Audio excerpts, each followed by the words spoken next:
How to Hunt Coyotes at Night, Episode 1. Trenton Gray, Team Parvo here. I'm making a few videos trying to go over a few things that I do and what I've seen, and not that I'm the best by any means. I think these coyotes are smarter than all of us.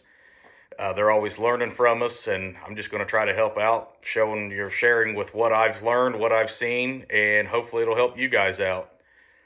The first thing we'll talk about here is the need to hunt. What is your need to hunt? Are you trying to protect livestock? Are you wanting to do better in tournaments? Are you trying to just stack up some numbers? You want to go out and just have fun doing this with friends? You watched a video, looked cool, want to get into it. These videos are going to hopefully help a few guys succeed. We'll go over equipment because that's a long list. That the equipment that's out there nowadays, the technology that's coming out, what we can use. If we'd have had some of this stuff 15, 20 years ago, my goodness, we could have just laid some coyotes down. The time, with a time frame of your hunting locations might be different than what I've got here. We can hunt 24/7 in Illinois during November 10th to March 15th. And then a year round, we can hunt during the day.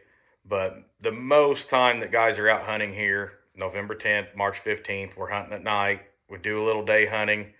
But again, most of this is going to be thermal based, some night vision talk. Your location, that'll be another factor into what you're doing. What you buy is your location. Hunting, hogs or coyotes in South Texas is going to be completely different than hunting coyotes here or Ohio, North Dakota, Montana, Kansas. Everybody's got a little different location. With that comes population, pressure, terrain, weather conditions, and we'll go over a lot of that.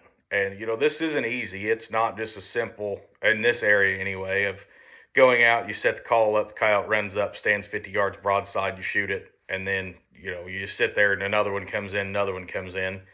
There's so many things that can really throw these coyotes into a lull. Like we just got like 13 or 14 inches of snow and frigid temperatures. Well, these coyotes have never seen that. And that really changed things up and made hunting difficult. And the whole it's not easy factor of this really showed here.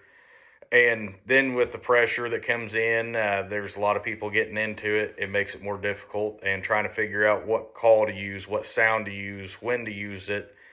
And that's just a lot of the stuff we'll go over of just because you're not calling in coyotes doesn't mean they're not there. It's not as easy as some of this looks. A lot of us, and I'm guilty as myself here, we don't really put out the blank stands and the misses or anything. We just want to show the success. And I'm going to be the first to admit I've shot and missed. I've had several nights where seen a couple coyotes and didn't even get to call them in. And it's not easy part. These things, they learn, they adapt. Our success and mistakes, they adapt to.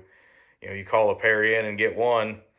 The other one runs off. Well, that coyote there, yes, you got one, but the one that ran off, he just learned something. And then budget. And so much of what we will talk about and go over is going to be wrapped around a budget, because I know everybody's not going to be able to afford the, $8,500 scope. Some of us are going to be looking at the hunting with the $1,000 scope. And not everybody can afford a $1,000 tripod. Some are going to be using a $150 tripod. And I'll just kind of go over some of that and what I honestly feel you need to focus on. Same with the weapon selection, what caliber, what weapon, what gun are you going to use, what ammunition. There's so many factors in all this. That's why I'm going to break this down in a several part series here of going over all this. And hopefully everything I talk about is covered. Hopefully everything I talk about helps you guys. Again, if you got any questions, anything you want me to go over, you want my opinion of anything, just leave me a comment. I will try to reply to you as best I can. I'll try to make a video on it if I feel the need. Overall, I just want to see everybody else succeed. And if you would, give me a like and a subscribe, and we'll come out with more. Thank you.